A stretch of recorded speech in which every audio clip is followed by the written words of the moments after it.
Having seen the big picture of this fragmenting and increasingly volatile world, let's turn to how a CEO of a truly global company steers his company through these challenging waters that we are in and that we are facing.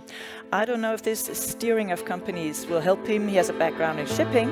Either way now, welcome the CEO of mining giant Rio Tinto, Jakob Stausholm, to the stage. Welcome, Jakob.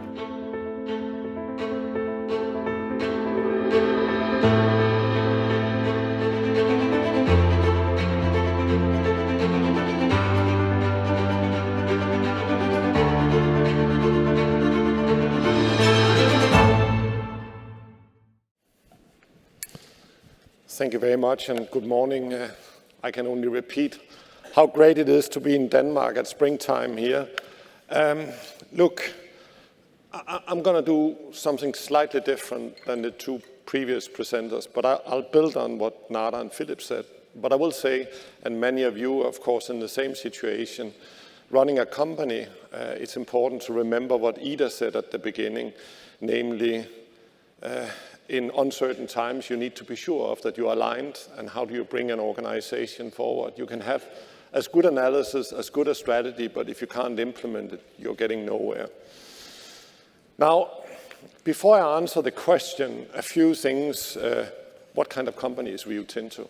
I wrote the world's largest company that you have never heard about for a couple of reasons. First of all, we don't have this kind of business in Denmark, partly because we don't have the geology for it, and partly because we don't have the tradition of having big, heavy industries, like, for example, in Sweden. But nonetheless, we couldn't have this hotel, we couldn't have the civilization we have here in Denmark without the materials that we are producing. And Rio Tinto is the world's second largest mining and production company. We are the world's largest producer of iron ore. We ship out around 1 million tons every day. So it's a very physical business. That actually makes us the world's largest shipper as well. We are the Western world's largest producer of aluminium. We are a major producer of copper, titanium, gold, silver, diamonds, etc. Now, if you take a few fun facts around it, talking about the physical size of the company, we're having the land, enormous lands for our activities, the size of Switzerland.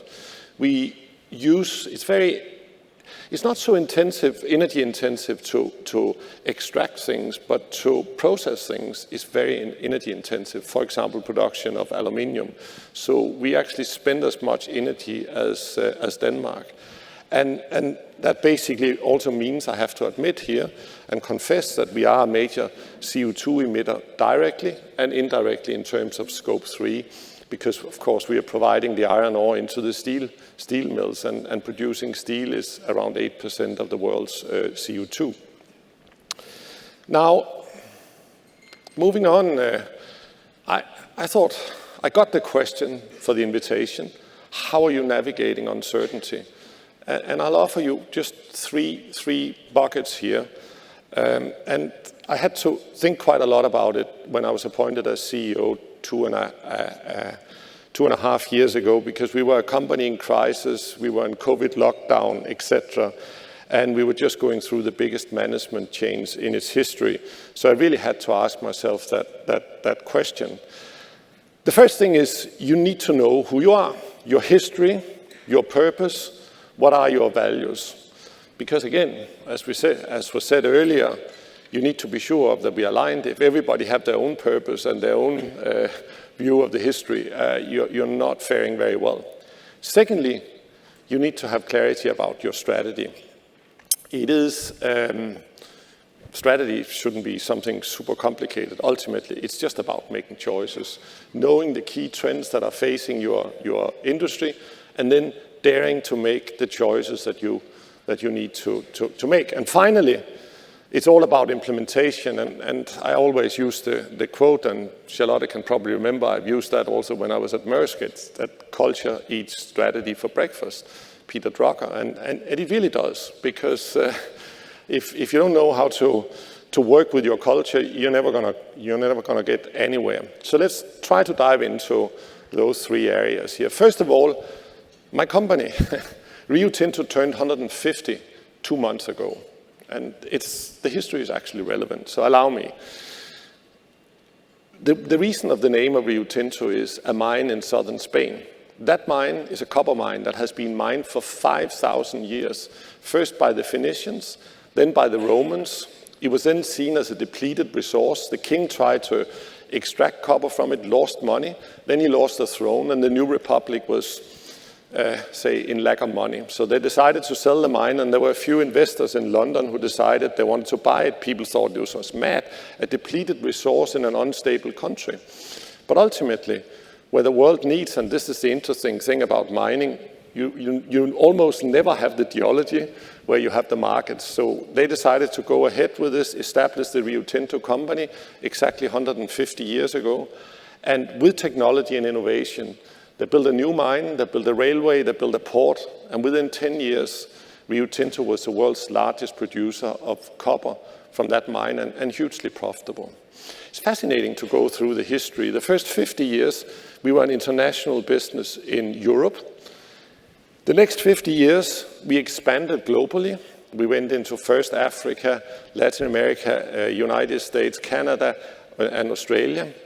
And the last 50 years, and it starts getting more relevant to what we just heard, is of course, we are here to provide what the world needs. And we have seen an enormous economic expansion in Asia. First, we developed our iron ore business on the back of the industrial miracle in Japan, and later on the back of the miracle in China. And today, 60% of all steelmaking is happening in China. So that's where we have our customers. So why am I emphasizing the history? I mean, if you lose your history, you don't know who you are, and I would say you impair your own future. There's so many things we can learn from the past, and I should perhaps say, when Nada and Philip talk very gravely about the current development, we have navigated through 2 world wars, etc. So it's not that these are repeated things. These things have happened, but you're rightly so. We have had a period of extraordinary harmony for quite a while, and that might have come to an end. Now, second thing. As we all work towards a low-carbon future, we're going to need these. They contain all the materials we need for the global energy transition. So every one of us, in our own communities and countries, can thrive. In my future, scientists will have worked out how to use what's in rocks like this to make better things carbon-free. My first car will be electric, because we can power it with energy stored in lithium batteries that are charged by wind turbines made using responsibly produced copper. I'll drive on the roads of new cities and raise my family in a safe home. All built from low-carbon steel, using iron that could even be made with agricultural waste. And my family will one day stay connected on phones using aluminium produced with 0 emissions, thanks to new technology that's being developed right now. This more sustainable future has begun, but we'll face some big challenges along the way. We'll overcome them by working together and doing things better with what's in these. These materials can be everything the world needs right now and from now on.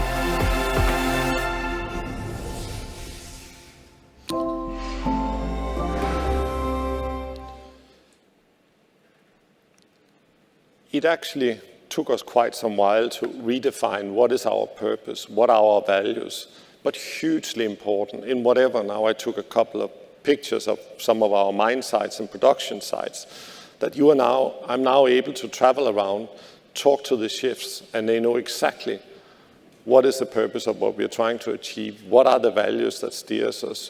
It took us a long time to get there as well in terms of ending up with just 3 very human words around care. Care starting obviously with safety. You look at these sites here and you think this might be a bit dangerous place, but actually statistics is that our staff are more safe when they're at work than when they're off work. We have not had a fatality for 4 years, which might not sound as an achievement, but it is actually quite, if you look at the industry as a whole, it is quite an achievement. Care is critical. Courage is not about bravery. Courage is about daring to be vulnerable, recognizing that not everything is perfect and how can we do things better. And curiosity is we are just on a lifelong learning journey, and if that's the curiosity gene stops, we are probably not very valuable for the company. Now, that's the first thing, know yourself, know what you are as a company. The second part is about strategy, and now I'm going to repeat quite a lot what you have heard from Nada and Philip. I think it can be boiled down, the things that really matters for us is we have had 30 years of globalization, and probably people haven't realized what a massive shift that is happening now with geopolitics. And the way I would give you an example of it is, we have not talked about it, but there has been happening a massive deindustrialization in the West. And I think you're seeing a reaction of that now. On top of that, we have just gone through COVID, and the learnings from COVID is pretty clear around too complex supply chains just doesn't work, etc. And then we're now going to have COP28. That means 28 years in a row, the world have come together to address climate change, but actually we didn't achieve basically anything in the first 28 years. But I actually happen to believe that now it is happening, now it is being addressed. And then finally, maybe very, very much on the COVID learnings, societal expectations have gone up. Societal ESG has become much, much, much more a real thing where you have to, it's not a gimmick anymore, it's not just a communication tool, it's really about being able to demonstrate, are you doing things in the right way? So you extract from that, and isn't it fascinating, just 10 days ago when the world leaders met in Hiroshima, the G7s, they were actually talking about supply chain security, critical minerals, and I think little has been said about it, but I was very happy to hear both of you talking about it today, is we used to could go into our investment committee and just take a private decision. It doesn't work like that anymore.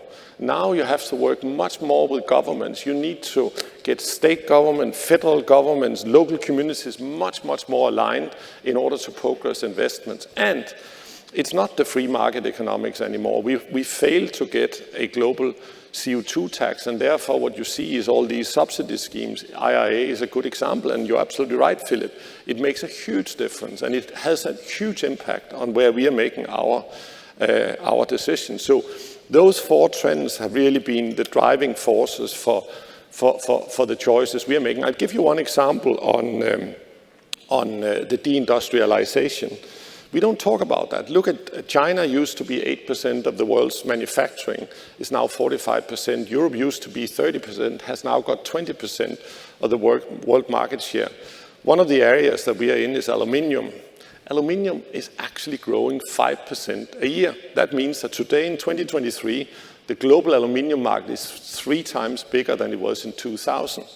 But we have closed almost all our smelters in the US, many in Europe, and the whole expansion have happened in Europe. And I think what we are seeing now is a reaction to that. That has a profound impact on my business. I'm doing business in both places, but where should the future aluminium production be, etc. Now, the way we look at it, just in very short terms of our strategy, when I was appointed as CEO, I laid out 4 objectives for the company. First of all, we have to refine our DNA as being the best operator in industry. 20 years ago, we were known for that. We can do better on that. Secondly, and people said, Jakob, you're setting yourself up for failure. I don't think so. We must have impeccable ESG. Impeccable ESG because society keeps on setting higher bar, and I rather want to be 1 step ahead than 1 step behind.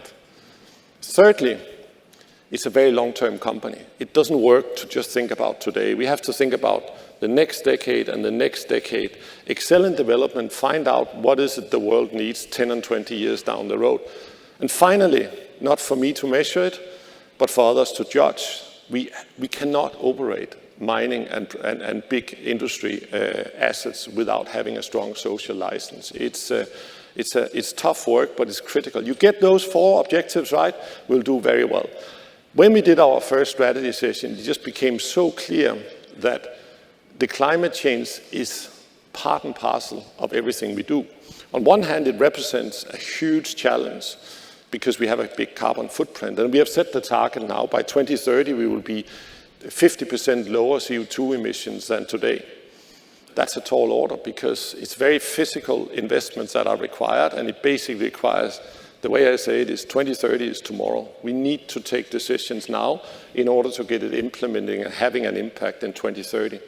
But the good news for us is that the opportunity is much bigger than the challenge, because there will be much more demand for the products we are producing. There will be much more demand for copper, much more demand for aluminium. There will be more demand for steel as well. And we are growing our battery materials business as well, which is, of course, growing a lot right now.